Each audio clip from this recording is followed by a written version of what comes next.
میرے بھائی یہ کوئی افسانہ نہیں ہے، یہ میں کوئی ایسی بات نہیں کر رہا، یہ تمام لوگوں کے سامنے روز روشن کی طرح آیا ہے۔ مولانا ارشد مدنی نے وہ خدمت انجام دی ہے ملک کی اور مسلمانوں کی کہ دوسرا کوئی اس خدمت کو پیش نہیں کر سکتا ہے۔ میرے عزیزوں، آج ملک کے اندر نفرتوں کی ہوا چل رہی ہے۔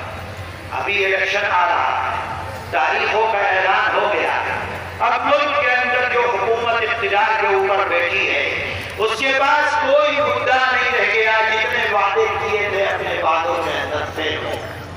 ایک مدعا رہ گیا صرف کہ ملک کے اندر ہندو اور مسلمان کو لڑایا ہے، اس کے علاوہ کوئی دوسرا ان کے پاس کچھ نہیں رہ گیا۔ ہمیں مسلمانوں کو، ایمان والوں کو اپنے آقا حضرت محمد صلی اللہ علیہ وسلم کی زندگی کو دیکھتے ہوئے، آپ کے اقوال کو دیکھتے ہوئے اپنے راستے کو متعین کرنا، اپنی راہ کو متعین کرنا۔ وہ ورغلانے کی بات کریں گے، وہ لڑانے کی بات کریں گے، وہ دلوں میں نفرت کو پیدا کریں گے۔ میرے بھائی، ہمیں ہوش سے کام لینا ہے، ہمیں جوش سے کام نہیں لینا ہے۔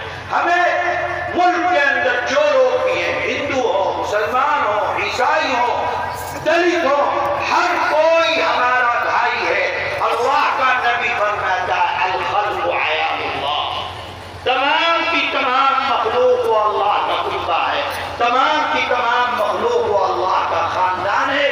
جو آدمی اللہ کے خاندان کے ساتھ اچھا معاملہ کرتا ہے، اللہ تعالیٰ اپنے اس بندے کو اپنے سے سب سے زیادہ قریب کرتا ہے۔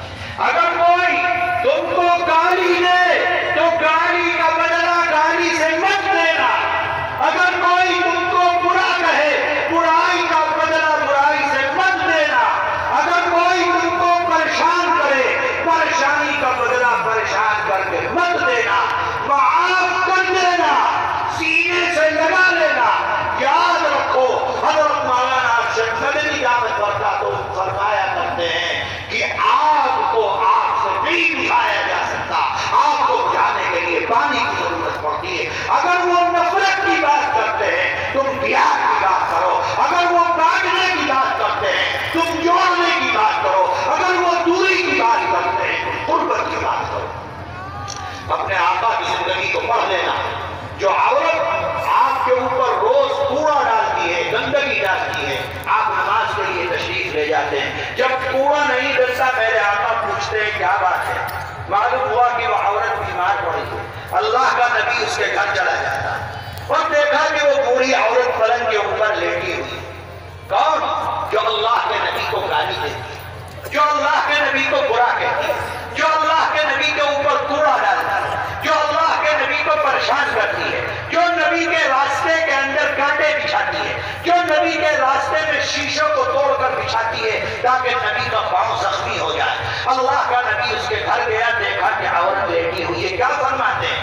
فرماتے ہیں اے اماں، اگر تم کو دوا کی ضرورت ہے، یہ محمد تمہارا بیٹا کھڑا ہوا ہے، تم حکم دو تو تمہارے لیے محمد دوا کا انتظام کرے۔ کس کو؟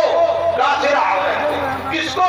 جو آپ کو تکلیف دیتی ہے، جو آپ کے اوپر کوڑا پھینکتی ہے۔ اللہ کا نبی فرماتا اے اماں، اگر تمہیں پیسے کی ضرورت ہو، یہ محمد تمہارا بیٹا کھڑا ہوا ہے، تم حکم دو تمہارے لیے پیسے کا انتظام کرے۔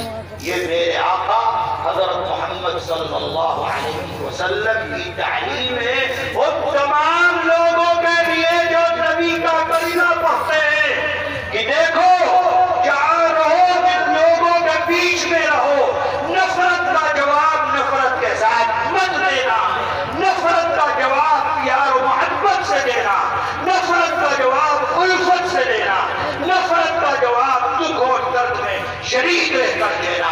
جو تم کو گالی دیتا ہے تم اس کو اپنے سینے سے لگاؤ، جو تم کو برا کہتا ہے تم اس کو اپنے قریب کرو اور اپنے سینے سے لگا کر اپنی زندگی کو گزارو۔ یہی جمعیت علماء کا پیغام ہے۔ یہ ملک اگر آگے بڑھ سکتا ہے، پیار و محبت کے ساتھ بڑھ سکتا ہے، اقتدار کی کرسیوں کے اوپر بیٹھے ہوئے لوگوں کو یہ پیغام دے دینا چاہیے کہ یاد رکھو حکومتیں عدل و انصاف سے چلتی ہیں، حکومتیں عدل و انصاف گردی سے نہیں چلتی، ظلم و زیادتی سے نہیں چلتی، حق کو مان کر حکومتیں نہیں چلتی۔ عدل کا معاملہ کرو، انصاف کا معاملہ کرو، اور جو لوگ دشمنی کر رہے ہیں میرے بھائیوں، ان دشمنی کرنے والوں کے ساتھ ہمیں پیار کا معاملہ کرنا ہے، محبت کا معاملہ کرنا ہے۔ ان دشمنی کرنے والوں کو ہمیں اپنے سینے سے لگانا ہے، ان دشمنی کرنے والوں کو ہمیں اپنے قریب کرنا ہے۔ آج نفرت کی فضائیں اور ہندو اور مسلمان کے درمیان ایسی دیوار کھڑی کی جا رہی ہے میرے بھائی کہ کوئی ہندو کسی مسلمان کی صورت نہ دیکھے اور کوئی مسلمان کسی ہندو کی صورت نہ دیکھے۔ جمعیت علماء اس بات کو کہتی ہے کہ نفرت کی آواز، سمجھ لینا میری بات کو، نفرت کی آواز اگر ناگپور سے اٹھتی ہے جمعیت علماء اس کو بھی کنڈم کرتی ہے، اور نفرت کی آواز اگر حیدرآباد سے اٹھتی ہے جمعیت علماء اس کو بھی کنڈم کرتی ہے۔ جمعیت علماء نفرت کے ساتھ نہیں ہے، جمعیت علماء محبت کرنے والوں کے ساتھ ہے، پیار کرنے والوں کے ساتھ ہے، جوڑنے والوں کے ساتھ ہے۔ جو جوڑ کی بات کرتے ہیں جمعیت علماء اس کے ساتھ ہے، جو پیار کی بات کرتے ہیں جمعیت علماء اس کے ساتھ ہے۔ میرے بھائی، جمعیت علماء نہ ہندو فرقہ پرستی کو برداشت کرتی ہے، جمعیت علماء نہ مسلم فرقہ پرستی کو برداشت کرتی ہے۔ جمعیت علماء ملک کے اندر امن و امان، پیار و محبت، دکھ اور درد میں شریک رہ کر اپنی زندگی کو گزارنا، جمعیت علماء اسی کا پیغام دیتی ہے۔ اللہ تعالیٰ اس جلسے کو اس پورے علاقے کے لیے امن و امان والا بنائے، اور جن لوگوں نے اس جلسے کو بنانے میں اپنا کردار ادا کیا، خاص طور پر چمپا نگر کے جمعیت علماء کے خدام، اور خاص طور کے اوپر ہمارے مولانا فضل الرحمان اور ان کے تمام ساتھی، میں تہہ دل سے ان تمام کو مبارکباد دیتا ہوں، اور آپ تمام لوگوں کو مبارکباد دیتا ہوں کہ آپ جمعیت علماء جمع ہوئے۔